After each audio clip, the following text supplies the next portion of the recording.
हिंदुस्तानी शहरी निकला। भारत पाकिस्तान के खिलाफ साजिशें करता है और फिर एक दिन ऐसा आता है कि खुद ही अपने खेल में फंस जाता है और अपनी ही जनता के आगे और दुनिया के सामने रुस्वा होता है। गुज़िश्ता दिनों भी ऐसा ही कुछ हुआ और मोदी के कठपुतली एंकर की आपको पता है कि व्हाट्सएप जो चैट है उसने मोदी के तमाम काले करतूतों से पर्दा उठा दिया। जिन मेहमानों को मैंने दावत दी उनका तारुफ करवाती हूँ। ब्रिगेडियर गजनफर साहब मेरे साथ मौजूद है, बहुत शुक्रिया ब्रिगेडियर साहब ज्वाइन करने के लिए। कर्नल धर्मवीर सिंह साहब भारत से मौजूद हैं, आपका भी बहुत शुक्रिया कर्नल साहब ज्वाइन करने के लिए। और रिफत वानी कश्मीर से मेरे साथ मौजूद है, आपका भी बहुत शुक्रिया रिफत ज्वाइन करने के लिए। गुफ्तगू का आगाज में ब्रिगेडियर गजनफर साहब आपसे करना चाहूंगी। ब्रिगेडियर साहब, हर चीज सामने आती चली जा रही है और कितने सबूत चाहिए दुनिया को ये रियलाइज करने के लिए कि भारत जो है वो फसाद की जड़ है। भारत को खित्ते का जो अमन है वो किसी तौर भी कबूल नहीं, किसी तौर भी बर्दाश्त नहीं हो रहा। और ये जो अरनाब की व्हाट्सएप चैट है इस पे भी जरा तबसरा कीजिएगा। बहुत बहुत शुक्रिया फिजा। सबसे पहले तो जो कि आपके साथ एक इंडियन मेहमान भी हैं, तो मैं ये क्लैरिफाई कर दूं कि अगर जब हम बात करके यहाँ पे बैठ के या कहीं और बैठ के इंडिया के हवाले से बात करते हैं, जैसे अभी आप एक स्पेसिफिक इंसिडेंट की तरफ रेफ़र कर रही है, कुछ चीज़ों की तरफ रेफ़र कर रही हैं, तो उसका जो मतलब होता है उस बात करने का, उसमें इंडिया के जो आम आवाम हैं, मेरी तरह और मेरे से की तरह के और बहुत सारे वहाँ रहने वाले लोग, वो रेफरेंस उनकी तरफ नहीं होता, बल्कि मुख्तलिफ अदवार में या आजकल के दौर में या इससे पहले के दौर में जो लीडरशिप का एटीट्यूड रहा है, चाहे वो पाकिस्तान की तरफ रहा, चाहे वो खित्ते की तरफ रहा, चाहे अपने इनवर्ड लुकिंग अपने लोगों की तरफ रहा, वो तमाम रेफरेंस उस लीडरशिप की तरफ होता है। क्योंकि लीडरशिप होती है जो पॉलिसीज़ बनाती है, लीडरशिप होती है जो मुल्क को लेके आगे चलती है। बाकी सब्जेक्ट्स जो होते हैं वो तो सिर्फ उन चीज़ों को देखने के लिए और उन अवामिल के रद्द अमल को अब्जॉर्ब करने के लिए मौजूद होते हैं। तो इसमें किसी भी तरीके से इंडिया के आम आवाम जो हैं वो भी हमारी तरह सोचते हैं, हमारी तरह रहते हैं, लेकिन जो लीडरशिप होती है, उनके जो बयानात होते हैं, उनके जो अमल होते हैं, उनकी जो पॉलिसीज़ होती हैं, वो असरअंदाज होती है। जैसे आज देखिए आप इंडिया की जो बारबैरिक पॉलिसी कश्मीर के अंदर हैं, उनके अंदर आप देख लीजिए, कल परसों न्यूयॉर्क टाइम में एक आर्टिकल आया। मैं अपनी तरफ से कोई नहीं कहूँगा, ना पाकिस्तान की तरफ से कुछ कहूँगा, मैं आपको रेफ़र करूँगा उन न्यूट्रल लोगों की तरफ से जो अभी भी कुछ ह्यूमन राइट्स की वैल्यू रखते हैं, चीज़ों को देखते हैं, उनका दर्द फील करते हैं। तो अभी एक न्यूयॉर्क टाइम में परसों एक आर्टिकल छपा है और उसने कहा कि इंडिया कश्मीर के हवाले से उन्होंने कहा कि अपना house boat sinks in India in Kashmir, ये उसके टॉपिक है और उसके अंदर उठा के पढ़ लें। उन्होंने जो पर्दा चाक किया है न सिर्फ इंडिया के नरेंद्र मोदी जैसे लीडर का, बल्कि उनके साथ जो उनके गमाश्ते और भी उनके गिर्द बैठे हुए हैं जो दहशतगर्दी के ऊपर बेस करके ट्रेनिंग देते हैं, फैशिस्ट एटीट्यूड को लेके इंडिया में चल रहे हैं आगे और लोगों के ऊपर जुल्म ढा रहे हैं। और सबसे बड़ा जुल्म कश्मीर के अलावा आज इंडिया में जो किसानों की जो रैली है उसके अंदर देख लीजिए। तो न्यूयॉर्क टाइम्स ने पूरे का पूरा पोल खोल के रख दिया है और उन्होंने जो इंडिया का चेहरा दिखाया है, यानी इंडियन लीडरशिप का जो चेहरा दिखाया है, वो बहुत ही ब्लैंक है, वो बहुत ही भयानक चेहरा है, वो बहुत ही गंदा चेहरा है। उस चेहरे के अंदर औरतों की असमत दरी इन्वॉल्व है, उस चेहरे के अंदर टॉर्चर इन्वॉल्व है, उस चेहरे के अंदर लोगों की किलिंग इन्वॉल्व है, उस चेहरे के अंदर इंसानियत की धज्जियाँ उड़ाना इन्वॉल्व है। उससे थोड़ा आगे चले तो हिंदू अपने टाइम्स ऑफ इंडिया ने एक रिपोर्ट छापी है पिछले 20 जुलाई को, गालिबन वो छपी थी लास्ट ईयर ही, और उसके अंदर वो लिखा था कि वहाँ पे उन्होंने एक राष्ट्रीय राइफल की एक यूनिट का रेफरेंस दिया था टाइम्स ऑफ इंडिया ने, और कहा था कि वहाँ पे लोगों को अगवा करके इंडियन आर्मी की राजपूताना राइफल का उन्होंने जिक्र किया था कि वो लोगों से जो है वो तावान वसूल करती है और तब वो बच्चों को छोड़ती है। उसके बाद अगर आप मुख्तलिफ, अभी आपने एनिमी का जिक्र किया, उसके अंदर जो डबल गेम इंडिया खेल रहा है वो भी सामने आ गई। और वो डबल गेम कौन खेल रहा है? वो डबल गेम नरेंद्र मोदी खेल रहा है, वो डबल गेम बाबू बजरंगी खेल रहा है, वो डबल गेम जो है आरएसएस की लीडरशिप खेल रही है, वो डबल गेम बीजेपी की। यानी पूरे इंडिया के अंदर तो जो चीज़ें हैं ही हैं, जो अपने अवाम के ऊपर जो जुल्म ढाए जा रहे हैं और जो चीज़ें जिस तरह हो रही है, उसमें जो खित्ते के अंदर जो कुछ हो रहा है या जो कुछ किया जा रहा है वो बहुत ही तकलीफ़ देह है। और वो तकलीफ़ देह इसलिए है कि मैं कोई अपनी तरफ से क्या कहना चाहूँगा, एक किताब आई है अभी रिसेंटली किताब आई है और वो एक इंडियन ऑथर ने लिखी है, एक इन्वेस्टिगेटिव जर्नलिस्ट हैं जिन्होंने बहुत सारी इन्वेस्टिगेटिव रिपोर्टिंग इंडिया के अंदर की है। उनका नाम है आशीष कहतान। उन्होंने एक किताब लिखी है, उस किताब का टॉपिक है under cover, my journey into darkness. और वो अंडर कवर जो है वो आरएसएस और बीजेपी की लीडरशिप के जो मुख्तलिफ शाखाज हैं और मुख्तलिफ जो उनकी चीज़ें उनके अंदर गए हैं, और वहाँ जो उन्होंने इंडिया की पिक्चर पेंट किया, उसका एक सेंटेंस ही आपका दिल हिला देने के लिए काफ़ी है कि वो लिखते हैं कि बीजेपी और आरएसएस की लीडरशिप के जो लीडर्स हैं उनके लिए रेप और मर्डर जो है ना, दे exchange the information on A cup of coffee और कप ऑफ टी। यानी ये साइकी है, ये एटीट्यूड है कि उस वक्त उस जमात का जो इंडिया को लेके इस वक्त लीड कर रही है, जो इंडिया के ऊपर इस वक्त बैठी हुई है, जो इंडिया के ऊपर जो है वो हुकूमत कर रही है। तो जब इस किस्म की फैशिस्ट किस्म की, एक डिक्टेटोरियल किस्म की, एक दहशतगर्द किस्म की लीडरशिप होगी जिसके नाम नरेंद्र मोदी है, जिनकी जब तस्वीर दुनिया में लगती है तो आधी हिटलर की तस्वीर लगती है, आधी नरेंद्र मोदी की तस्वीर लगती है।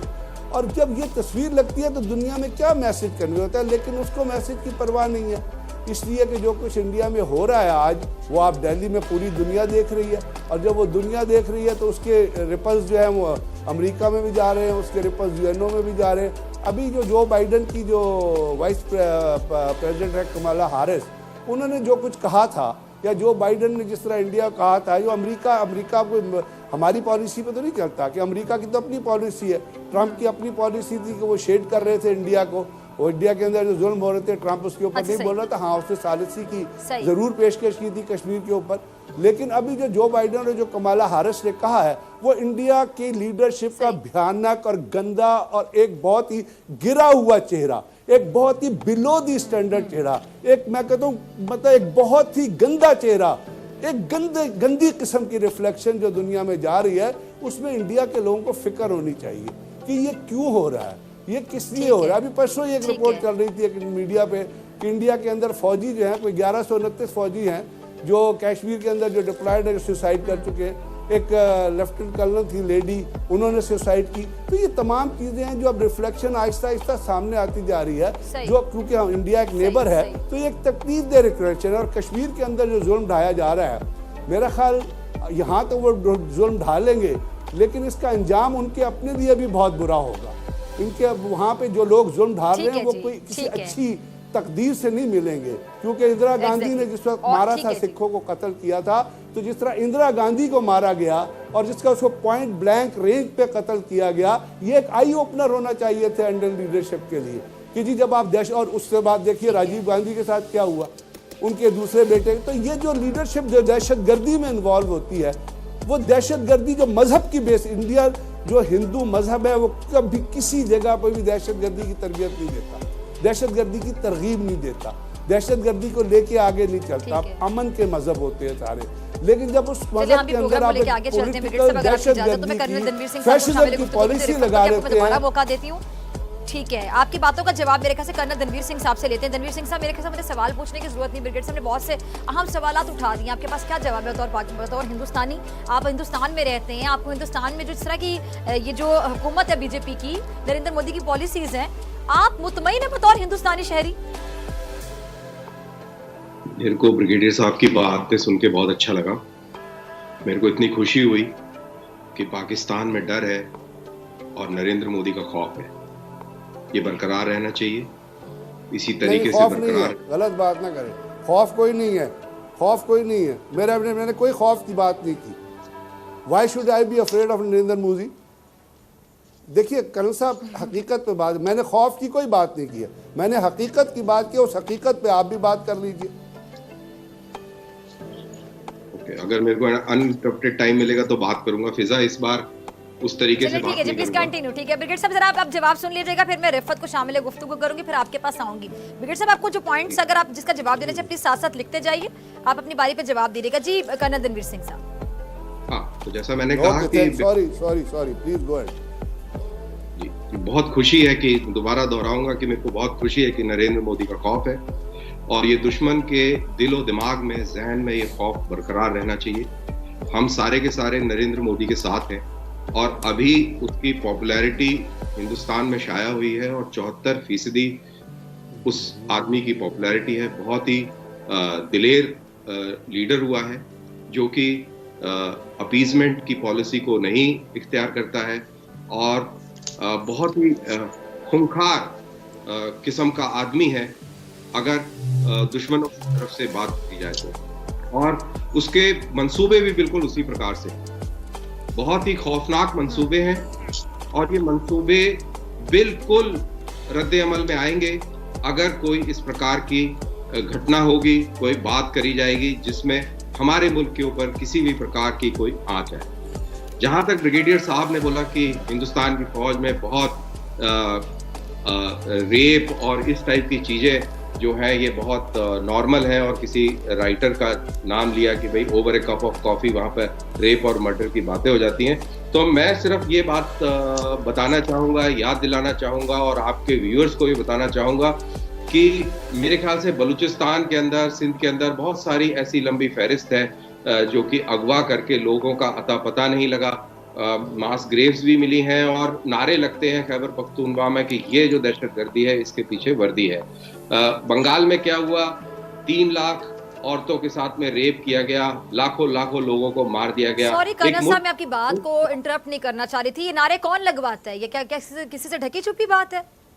चलिए, हमारे मुल्क के अंदर अगर ऐसे कुछ लोग हैं, उनको ऐसे नारे कौन लगवा रहे हैं? नजीद कुमार डेविल लगवाते हैं। हाँ बिल्कुल ब्रिगेडियर साहब, मैंने कहा जरा कर्नल साहब से पूछूं ना मैं, कौन लगवा रहा है ये नारे, कौन है पीछे, जरा आप बताइएगा ना। आप देखिए, आपका मुल्क है, हमें क्या पता कौन लगवा रहा है। आप पूछिए जाके कि क्यों, कौन लगवा रहे हैं। आपकी मरियम नवाज जाके आपका मुल्क लगवा रहा है, आपकी रॉ लगवा रही है। चलो जी, ठीक है जी, आपको जैसे अच्छा लग रहा है, जैसे आप मुतमीन हो, आपको जैसा ठीक लगे, लेकिन बाकी सबको मालूम है, पूरी दुनिया को मालूम है कि क्या हो रहा है, तो उसकी आप चिंता ना करें। अभी बेचारे मार्च में शिया लोगों को मार दिया गया और आपने वो देखा किस तरीके से वो धरने पर बैठे रहे, फिर नाम नेहाद सिलेक्टेड प्राइम मिनिस्टर गए बड़ी मुश्किल से। तो ये सारी चीजें होती है, सबको मालूम है। और आपके दिमाग में जो भी कोई खुश फहमी, गलत फहमी हिंदुस्तान के खिलाफ है, वो जो ब्रिगेडियर साहब ने जो एक पैम्फलेट पढ़ा, मेरे को बड़ा मजा आया। मेरे को सही बताऊं तो मेरे को दिल में बहुत सुकून मिला, मेरे को बहुत तसल्ली हुई कि गुड, ऐसा ही होना चाहिए, वेरी गुड। अच्छा जी, ठीक है रिफत, मैं आपकी तरफ मैं फिर साहब से बाद में जवाब लूंगी। रिफत, आप क्या कहना चाहेंगे कश्मीर के हवाले से? जो कश्मीर पर ये बाकायदा इनकी फौज मुसल्लत है और इसके बावजूद मैं सलाम पेश करती हूँ कश्मीरियों के जज्बे को कि कश्मीरी डरते नहीं है, घबराते नहीं है, उसी तरह वो वहाँ पे जद्दोजहद कर रहे हैं। लेकिन ये जो इंडियन आर्मी, इंडियन सेना है, इनको की बात क्यों समझ नहीं आती है कि कश्मीरियों को दबाने के लिए इतनी लाख जो फौज है वो भी कम पड़ गई, यानी उनके जज्बे के आगे इनको घुटने टेकने पड़ेंगे और एक दिन ऐसा आएगा। ये बात ही जितनी जल्दी समझ ले उतना बेहतर होगा। क्यों नहीं समझ रहे, क्यों ये देर करें, क्यों अपना ही नुकसान करें? जगहसाई हो रही है इनकी पूरी दुनिया में, बल्कि जगहसाई से भी ज्यादा जस्टिफाइड यहाँ पे लफ्ज़ ये होगा कि जलील हो रहे हैं, रुसवा हो रहे हैं कि कितने जालिम बन गए ये लोग कश्मीर में। बिस्मिल्लाहिर्रहमानिर्रहीम। फिजा जी, अगर आप मुझे अलाउ करें तो जो बलबीर सिंह जी हैं, इनका नाम, मैं सॉरी नाम इनका नहीं, दनवीर सिंह जी, कर्नल दनवीर सिंह साहब और ब्रिगेडियर गजनफर साहब जी। जी, मैं इनकी कुछ बातों का जवाब देना चाहूँगी। इन्होंने कुछ पॉइंट्स उठाए। इन्होंने कहा कि बलूचिस्तान में जो है वो नारे लगते हैं कि जो दहशतगर्दी है इसके पीछे वर्दी है। मतलब ये इंडिया में रहते हैं और ऑब्वियसली हमारे ऊपर हुकूमत कर रहे हैं ये लोग, तो इनको क्या कश्मीरियों के नारे सुनाई नहीं देते? हम जब नारे लगाते हैं ये जो दहशतगर्दी है इसके पीछे इंडियन वर्दी है। जो हमारे यहाँ जो अभी कुछ दिन पहले 30 दिसंबर को वो जो 3 और बच्चों को जो है फेक इनकाउंटर में, जो कि सिर्फ अपना एडमिशन करवाने के लिए गए थे, आज पुलिस अपना बयान बदल रही है। पुलिस कह रही है, पहले उन्होंने कहा कि ये मिलिटेंट्स हैं और अब वो कह रहे हैं कि ये OGWs हैं। ठीक है, अगर OGWs हैं तो उनको फेक इनकाउंटर में क्यों शहीद किया गया? उनके ऊपर जो है PSA क्यों नहीं लगाया गया? उनको अरेस्ट क्यों नहीं किया गया? फिर OGWs के पास तो वहाँ पे वेपन होता नहीं है, तो वो उनके ऊपर जो है वेपन कहाँ से ला के डाला गया? तो बलबीर सिंह जी, क्या सॉरी जो भी आपका नाम है सर, सॉरी मुझे आपका नाम सही समझ नहीं आ रहा, तो आपको क्या हमारी आवाज़ सिंह साहब जी, नहीं रिफर के लोग हैं, पंजाबी लोग मेरे नाम को तनवीर बोलते हैं। मेरा नाम नहीं, मेरा नाम है दानवीर। पंजाबी लोग जब बोलते हैं तो उसको दानवीर सिंह साहब, ठीक है, दानवीर सिंह साहब जी, दानवीर सिंह जी। दूसरा आपने कहा कि मोदी जी जो है बहुत ही खतरनाक हैं, खौफनाक हैं, और मीडिया के हवाले से बात हुई तो मैं कहना चाहूँगी कि पाकिस्तान इंडिया से जो है 10 गुना छोटा मुल्क है। आई थिंक यूपी से भी छोटा, यूपी की 30 करोड़ के अबाउट मेरे ख्याल से शायद इतनी उसकी पॉपुलेशन है, और पाकिस्तान इज जस्ट 19 और 22 करोड़ इसकी वो पॉपुलेशन है। तो आपका मीडिया 24/7 पाकिस्तान पाकिस्तान पाकिस्तान कर रहा होता है, ठीक है। आप लोगों ने जो है वहाँ पे आप कह रहे हैं कि इतना सब कुछ वो कर रहे हैं, मोदी इतने खतरनाक हैं, उन्होंने पता नहीं क्या कर दिया है। मुझे तो गलवान में कुछ भी नजर नहीं आया। आपकी जो वो मोदी जी का जो वो भयानक और खतरनाक और खौफनाक, आप तो अरुणाचल प्रदेश में उन्होंने वहाँ पे 101 वहाँ पे पूरी बस्ती वहाँ पे उन्होंने बसा दिया है चाइना ने। तो वहाँ पर आपका जो मोदी जी का जो वो जो 56 इंच सीना है वो क्यों जो है छोटा हो जाता है, वहां पर आप लोग क्यों नहीं बोल पाते हैं? हर इंसान जो है, हर मुल्क जो है, दूसरा जो अपने से छोटा मुल्क होता है उसको दबाने की कोशिश करता है। आप लोगों ने जो कश्मीर के अंदर जितने क्राइम्स किए हैं उसकी फहरिस्त जो है वो तैयार है, और एक दिन वो कहते हैं ना कि कर्मा पे आप बिलीव करते हैं ना, तो ये कर्मा है। ये जो अर्नब गोस्वामी की जो चैट है, इससे आपका जो है भयानक चेहरा सामने आ जाता है। 19 साल का लड़का कैसे इतना जो है वेपन वहां पे वो RDX पहुंचा था और उसने इतना ब्लास्ट किया। वो भी उसने कहा कि ये ऑलरेडी जो है बीजेपी के इलेक्शन के लिए था। वो सारी चैट में वो सारा हो गया। तो यहीं से पता चलता है कि कश्मीर में जितनी भी दहशतगर्दी हो रही है उसके पीछे आप लोग हैं, आपकी वर्दी है। आई एम सॉरी, मुझे ये ब्लेम गेम्स अच्छी नहीं लगती है, लेकिन फैक्ट से ही है। मैं खुद कश्मीर से हूँ, मेरी पैदाइश वहां से है, मेरा पूरा खानदान वहां पर है। मैं जानती हूं कि वहां पे आप लोग किस तरह के क्राइम्स कर रहे हैं। आपने हमारी इकोनॉमी को कितना नुकसान पहुंचाया है। आज की न्यूज़ है, आज अनिल अंबानी जो है वो वहां पर आए हैं। अनिल अंबानी जो कि अपने आप को बैंक डिफॉल्टर शो कर चुके हैं, लेकिन उसके पास कश्मीर में इन्वेस्ट करने के लिए पैसा है। हमें भी बुरा लगता है कि हिंदुस्तान की जो जनता है उसका पैसा ये लोग दबा जाते हैं, और लेकिन कश्मीर में आके वो जमीनें खरीदेंगे, कश्मीर में आके जो है वो बिजनेस करेंगे, और कश्मीर के लोगों का बिजनेस आपने ठप करके रख दिया। पिछले 1.5 साल से हमारे स्कूल, कॉलेजेस, यूनिवर्सिटीज सर बंद हैं। हमारी इकोनॉमी बिल्कुल खत्म हो चुकी है, लेकिन हमारे लोगों के लिए कोविड लॉकडाउन है, लेकिन वहां से इंडिया से बसेस और जो एयरप्लेन है उससे जो है यात्रियों को और उनको भेजा जा रहा है। उनके लिए कोई कोविड नहीं है। वो आ रहे हैं, वो फ्रीली वो वहां पे घूम फिर रहे हैं, लेकिन हमारे लोग बाहर नहीं निकल सकते क्योंकि कोविड लॉकडाउन है। हमारे पास आज तक जो है 4G इंटरनेट अभी तक रिस्टोर नहीं कर रहे। क्यों? एक इंटरनेट से भी आपको इतना डर है, हमारे बोलने से आपको डर है, हमारे लिखने से आपको डर है। हमारे तमाम इंटेलेक्चुअल्स जो है इस टाइम जेलों में बंद हैं। और ये बात इन्होंने बिल्कुल सही की है, वो जो दूसरे जो ब्रिगेडियर साहब हैं उनका नाम नहीं आता, उन्होंने बिल्कुल सही बात की है कि वहाँ पे जो मासूम बच्चे हैं उनको उठाया जाता है, उनके ऊपर PSA लगा दिया जाता है, और उस बेचारों के पास पैसे नहीं होते अपने जमानत करवाने के लिए। और कितने लोगों की जो है, मैं उनके लिए जो है कंपेन कर रही होती हूँ सोशल मीडिया पे कि इनके लिए जो है कुछ किया जाए और इनको जो है छुड़ाया जाए, क्योंकि इनके घर में कोई कमाने वाला नहीं, कोई इनके पास पैसे नहीं है। बेगुनाहों को उठा के ले जाते हैं।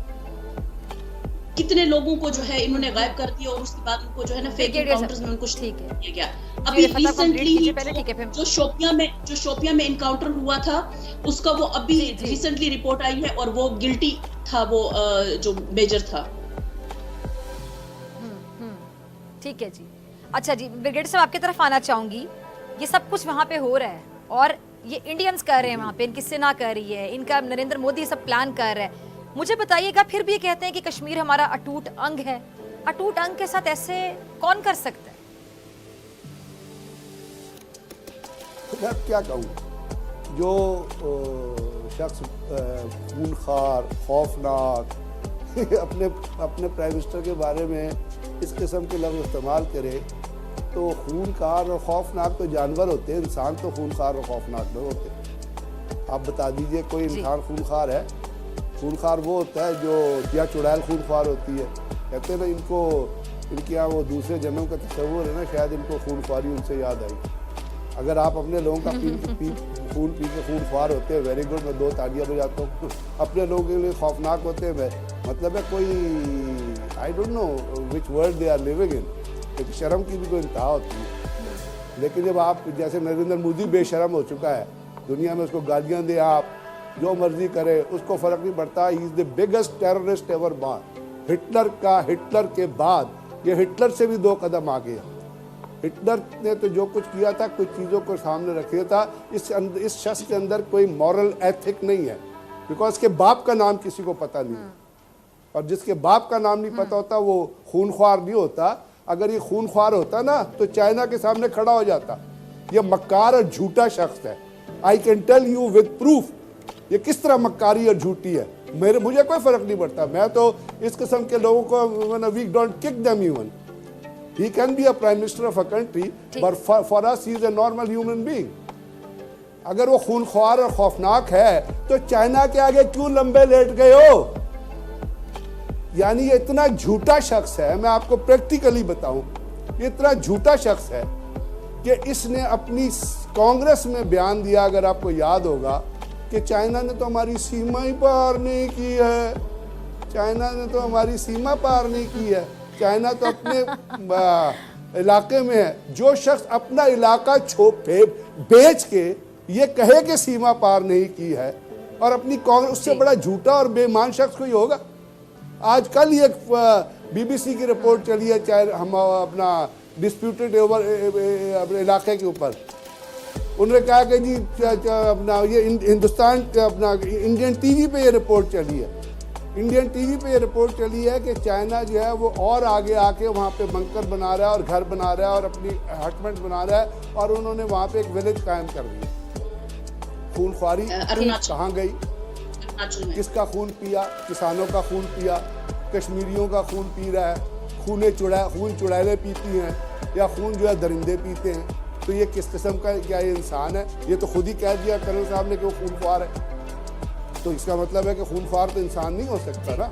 यही तो मैं भी कह रहा हूँ। उन्होंने तो मेरा पॉइंट साबित कर दिया। आई एम सेइंग कि not a normal human being. तो इस किस्म की लीडरशिप अपने मुल्क को, अब माओस के अंदर इंसर्जेंसी चल रही है, माओस के अंदर इंसर्जेंसी चल रही है, वहाँ ये दाइश को इंटरडिक्ट करने की कोशिश कर रहे हैं, केपी खुरासान को। इन्होंने कहा कि जी बलूचिस्तान में, हाँ बिल्कुल हमारे शिया हज़ारा लोग मारे गए, बलूचिस्तान में शहीद हुए, बड़ा दुख है हमें उसका। उसकी इन्वेस्टिगेशन हो रही है। उसके अंदर केपी खुरासान जो है वो IS खुरासान जो है वो इन्वॉल्व है, और IS खुरासान का जो हेड है, वो जो अपना हेडक्वार्टर है वो इंडिया के अंदर है। उसके अंदर अभी एक इंडियन ऑथर ने किताब जो लिखी है एनिमी के अंदर, उन्होंने ट्रेस करके बता दिया है कि कौन शख्स है हिंदी और किस तरह वो कर्नाटका से आया था और किस तरह, यानी ये अपने मुल्क के अंदर वो खूनख्वार आदमी दहशतगर्दों को ट्रेनिंग दे रहा है, और अब IS का हेडक्वार्टर बना रहा है। या जो कुछ उस खूनख्वार ने जो कुछ जाके किया, चलो खूनख्वार मूजी कहते हैं उसको, उस खूनख्वार मूजी ने जो कुछ किया श्रीलंका के अंदर जाके, खौफनाक आदमी ने उस श्रीलंका में जो चर्च के अंदर लोग इबादत कर रहे थे उनको मार दिया। ये खूनख्वारी है। जो कुछ खूनख्वारी हो रही है दलित के साथ वो आपको पता है, सिखों के साथ खूनख्वारी हो रही है। सिखों के साथ जब इंदिरा गांधी ने ऑपरेशन किया था तो वो दिल्ली रेलवे स्टेशन के बाद ट्रेनें रोक के 303,000 सिखों को मरवा दिया था खूनख्वारों ने और खौफनाकों ने। हमारे खिलाफ जब कुछ किया बालाकोट में तो हमने खूनख्वारी को उधर ही दबा दिया जिधर दबाना चाहिए था, कि अगले ही दिन, और हमने ये लफ्ज़ कहा कि we will hit at the time of our own choosing and the choosing of our own target. और मारा जाके उस जगह पे मारा जहाँ इंडियन आर्मी चीफ बैठा था। हमने नहीं कहा हम खूनख्वार है, हमने कहा we will hit you, we will hit back, और उस जगह पे हमारा जो इंडियन आर्मी चीफ बैठा, हम उसके भी चिथड़े उड़ा सकते थे। जो आज चेयरमैन CDS जो है इंडिया का, बिपिन रावत, जो दहशतगर्दी का हिस्सा है, जो इंडिया की पॉलिटिकल फिलॉसफी का हिस्सा बना हुआ है, उसको रिश्वत दे के बिठा दिया वहाँ पे CDS तीनों फोर्सेस को कंट्रोल करने के लिए। ये खूनख्वारी होती है, ये खौफनाकी होती है। ये रद्द अमल था कि जाके मारा, दिन में 10 बजे क्रॉस किया इंटरनेशनल बॉर्डर, 2 तैयारों को हिट किया। अब हमने तो 2 तैयारों को हिट किया था, इनकी प्रोफेशनल आर्मी और प्रोफेशनल एयरफोर्स ने अपना ये हेलीकॉप्टर मार गिराया, उसके अंदर 11 एयरफोर्स के लोग शहीद कर दिए। तो खूनख्वार तो ये हैं। फिर ये तो ठीक कह रहे हैं कर्नल साहब, आई एक्नॉलेज। सही। अच्छा कर्नल रणवीर सिंह साहब, एक और चीज बताना जरा खूनख्वारी से, मुझे याद है एक मिनट। अच्छा ब्रिगेड साहब, एक सवाल जरा पूछना चाहते हैं कर्नल साहब की मौजूदगी का फायदा उठाते हुए। बता दूं फिजा मैं ये बता दूं, जी फिजा मैं हमारे खिलाफ कुछ करोगे वो पुराने जमाने चले गए। जी अभी ग्लोबल वर्ल्ड पावर की रैंकिंग आई है, उसने कहा Pakistan army is the 10th largest most powerful army of the world. हमारे खिलाफ कुछ करोगे तो मैं ये बता दूं, we will hit you back at the time of our own choosing, at the time of and the selection of our own target. हम हिट बैक करेंगे, खूनख्वारी कर लो या खौफनाकी कर लो, हमें तो डर किसी का नहीं होता। खौफनाकी का डर है कर्नल साहब को, खूनख्वारी का डर है इंडिया के लोगों को, वो जो मर रहे हैं, पिस रहे हैं। वो आसवा जो जामिया मिलिया में जिस औरत थी जो बेचारी फैमिली वे में थी, जिसको तुमने मारा था, जिसको तुम्हारी पुलिस पकड़ के ले गई थी, वो उनके लिए तुम खूनख्वार और खौफनाक हो। वी कुड केयरलेस, हमें कोई परवाह नहीं है। मारो अपने लोगों को, करो खूनख्वारी, करो खौफनाकी। कश्मीर में खूनख्वारी कर रहे हो ना, कश्मीर में खौफनाकी कर रहे हो, दुनिया मार रही है। और जो छोड़ो, औरों को तो क्या मारोगे, किसी को तो क्या मारोगे। वो करकारे को किसने मारा था? आपका अपना आदमी था ना। वो इन्वेस्टिगेशन कर रहा था समझौता एक्सप्रेस की, और इस कंक्लूजन पे पहुंच गया था कि जी Indian army is involve in the दहशतगर्दी टेररिज्म, और जो एक्सप्लोसिव था वो चुराया गया था। ये इंडिया के लोगों को पता होना चाहिए, उनको सोचना चाहिए कि उनकी फौज उनको मार रही है। पुलवामा में आपने अपने 20 फौजी 50 फौजी मरवा दिए, तराना बना वहाँ पे, आपके बच्चों ने बनाया कि ये दुश्मन बाहर से नहीं आया, अपनों ने करवाया। और आज डेविड एलिसन ने किताब लिखी द बिट्रेयल ऑफ इंडिया, जिसमें उसने कहा कि ये जो पुलवामा का वाक़या है ये इंडिया की दहशतगर्द फौज ने और रॉ ने और मुसैद ने मिलकर के, शर्म नहीं आती यार अपने फौजियों को मरवाते हुए। हु किल्ड करकारे, ये किताब किसने लिखी थी? ये किताब लिखी जो थी ना, real terrorism face of India, ये लिखी गई 4 नवंबर 2011 में। उसमें उन्होंने बता दिया था कि करकारे को किसने मारा। और ये एक बहुत बड़े पुलिस ऑफिसर हैं, इंडिया के ही पुलिस ऑफिसर है, पाकिस्तान के नहीं है, जिन्होंने ये किताब लिखी थी और उन्होंने बात बताया था कि किस तरह उन्होंने मारा है। तो ये जो चीज़ें हैं ना, ये चीज़ें डॉक्यूमेंट्स में मौजूद है। खूनख्वारी इस तरह अपने लोगों से करोगे, किसी और से खूनख्वारी नहीं कर सकते। किसी को खूनख्वारी करोगे ना, वो मुंह तोड़ देगा और दांत तोड़ के ना हाथ में पकड़ा देगा। फिर अगर खूनख्वारी करोगे किसी और से, अपने लोगों से जो खूनख्वारी करते हो, आपने तो मेरी बात को कबूल कर लिया। मैं भी यही कह रहा था, ही इज़ अ टेररिस्ट। वो डिक्टेटर नहीं है, वो दहशतगर्द है।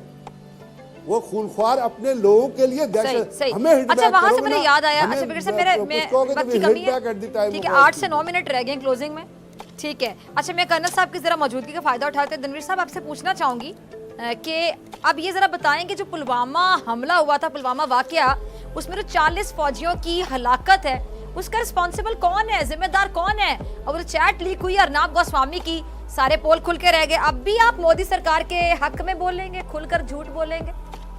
देखिए, सबसे पहले तो मैं फिर से दोहरा दूं कि मेरे को बहुत खुशी हो रही है ब्रिगेडियर साहब ने जिस तरीके से एक भाषण दिया, और उनका जो डर था ना, वो पूरी जो उन्होंने कहानी बताई वो आखिर में निकल के आ गई। आप तो भाषण सुनते ही नहीं है, आप तो दहशतगर्दी के भाषण सुनते हैं, नॉर्मल पीस के भाषण आप नहीं सुनते। खूनख्वारी के भाषण आप जरूर सुनते हैं उस नरेंद्र मोदी दहशतगर्द से।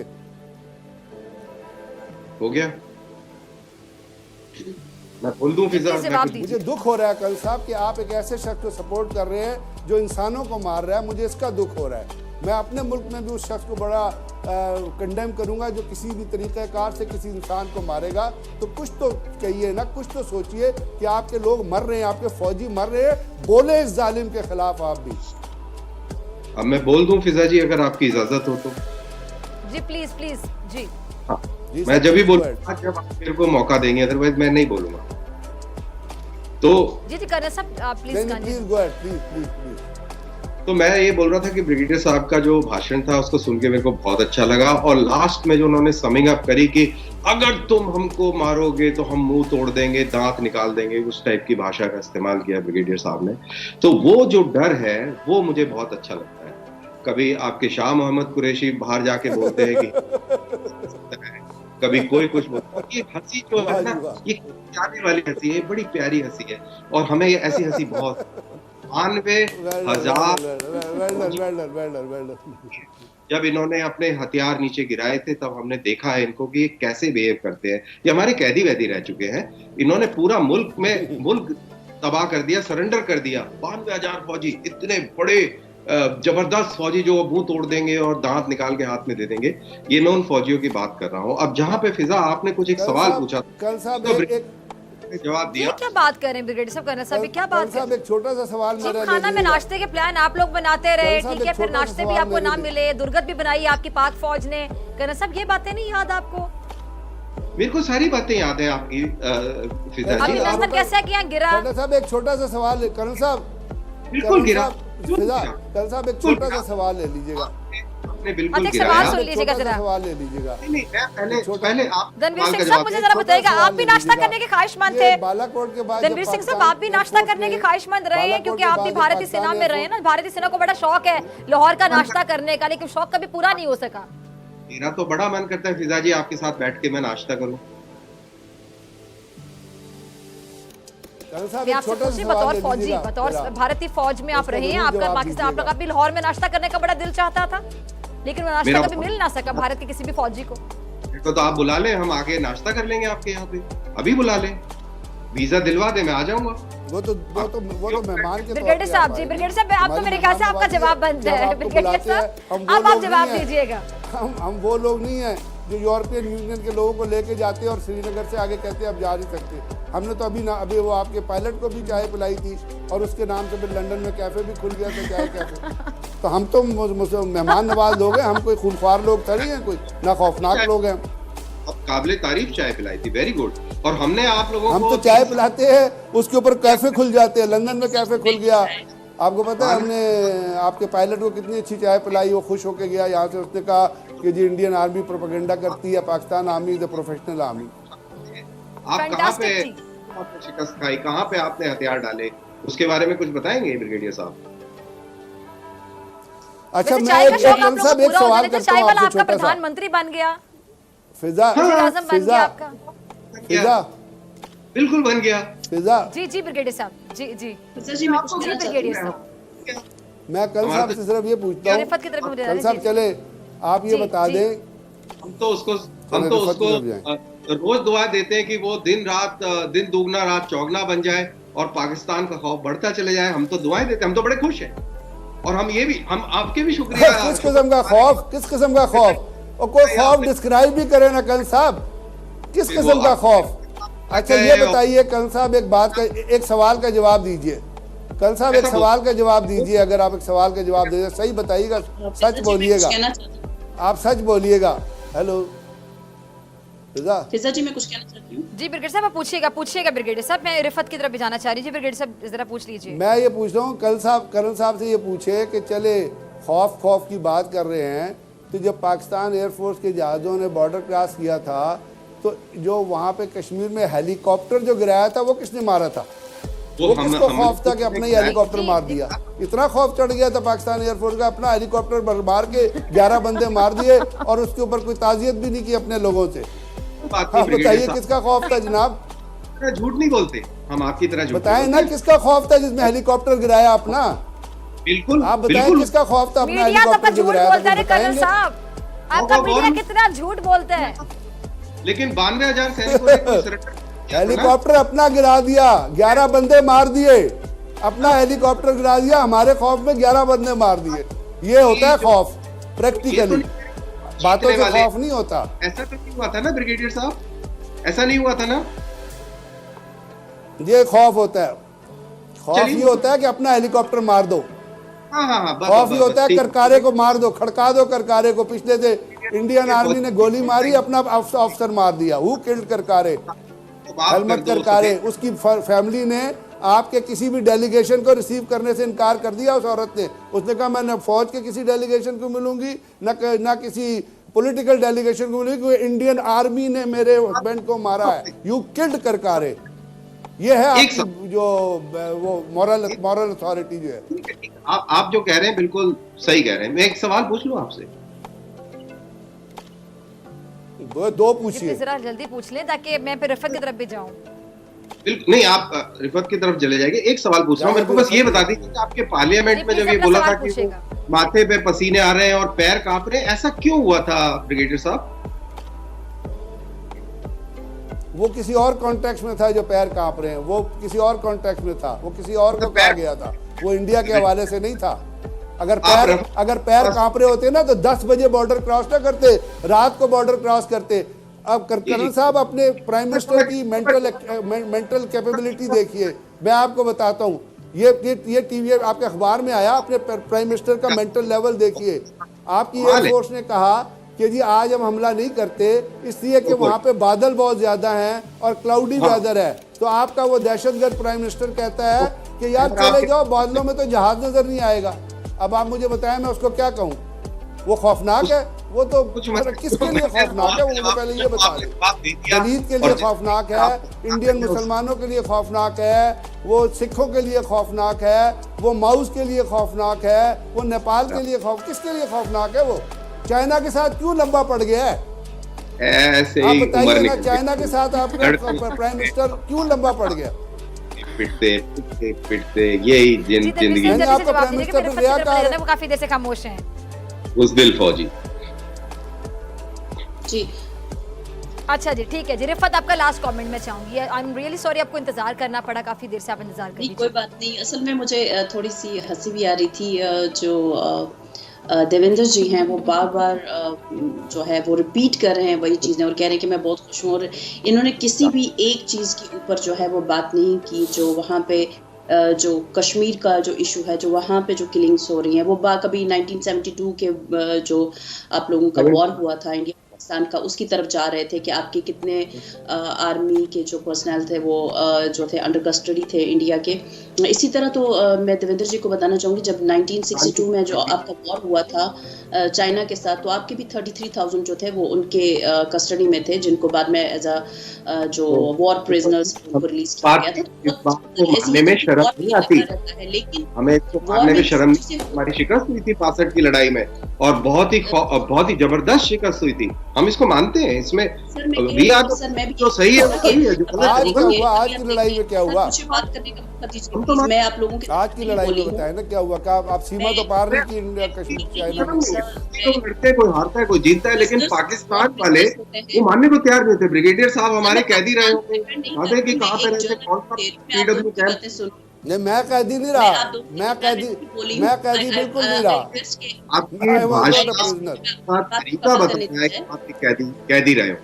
आप नहीं तो आप अपने इंडियन आपकी जो बातें आपका इंडियन आर्मी चीफ वो किसी कैदी के अलावा नहीं आ सकता। वो चीज जो उमड़ के आती है बार बार, ठीक है, बगैर ठीक है, कैदी नहीं आ ये तो सकती। फिर लंबी डिबेट चलती रहेगी। प्रोग्राम का वक्त खत्म हो गया है। कैदी नहीं रहा। जर्मनी ठीक है जी, प्रोग्राम का वक्त खत्म हो गया है। मुझे क्लोजिंग का कहा जा रहा है। तीनों मेहमानों का बहुत शुक्रिया।